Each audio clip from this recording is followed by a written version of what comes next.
किसी स्त्री को आकर्षित करना बहुत सरल हो सकता है, लेकिन उसके भीतर ऐसी जगह बनाना कि वो आपके बिना अधूरापन महसूस करे, ये एक महान कला है।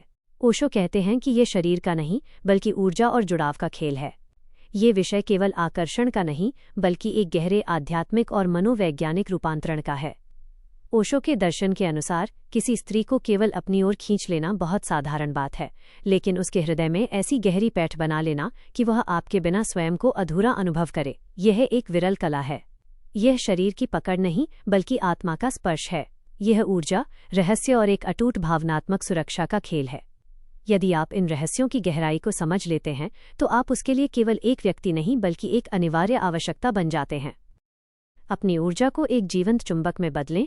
ओशो का प्राथमिक सूत्र है कि मनुष्य का वास्तविक आकर्षण उसकी त्वचा या रूप रंग में नहीं बल्कि उसकी वाइब्रेशन यानी उसकी ऊर्जा के आभामंडल में छिपा होता है।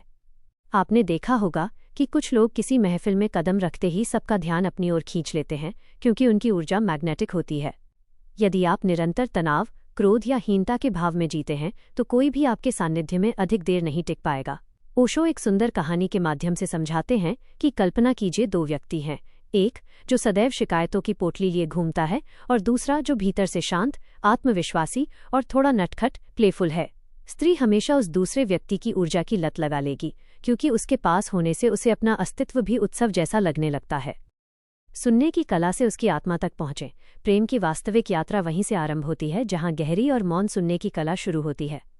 एक स्त्री के लिए आपकी बाहरी सुंदरता से कहीं अधिक यह मायने रखता है कि क्या आप उसे सच में देख और सुन पा रहे हैं। ओशो कहते हैं कि जब आप उसकी छोटी छोटी बातों को पूरी तन्मयता और बिना किसी निर्णय के सुनते हैं तो आप उसके साथ एक ऐसा अदृश्य तार जोड़ लेते हैं जो सीधे उसके हृदय तक जाता है।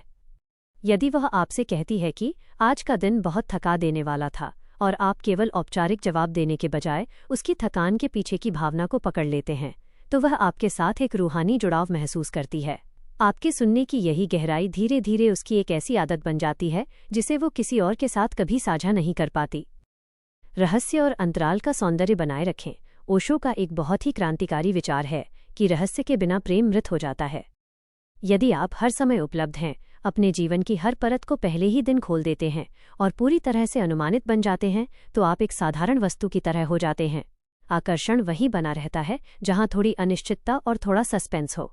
ओशो उदाहरण देते हैं कि यदि कोई किताब पहले ही पन्ने पर अपना पूरा सार बता दे तो उसे कोई दोबारा नहीं पढ़ना चाहेगा। अपनी भावनाओं और अपने व्यक्तित्व में थोड़ा अंतराल और थोड़ा रहस्य बचाकर रखें। यही जिज्ञासा स्त्री को आपके बारे में और अधिक जानने के लिए प्रेरित करती है और यही निरंतर बनी रहने वाली उत्सुकता अंततः उसकी एक सुखद लत बन जाती है। उसे बिना शर्त भावनात्मक सुरक्षा का कवच दें। अंतिम और सबसे गहरा रहस्य है उसकी आत्मा को सुरक्षित करना। हर स्त्री के भीतर एक ऐसी जगह होती है जहां वो कमजोर होना चाहती है, जहां वो अपने मुखौटे उतारकर रोना चाहती है। ओशो कहते हैं कि यदि आप उसे ये विश्वास दिला सकें कि आपके सामने वो पूरी तरह निर्भय होकर अपनी कमियां दिखा सकती है और आप उसे जज नहीं करेंगे, तो वो आजीवन आपकी हो जाएगी।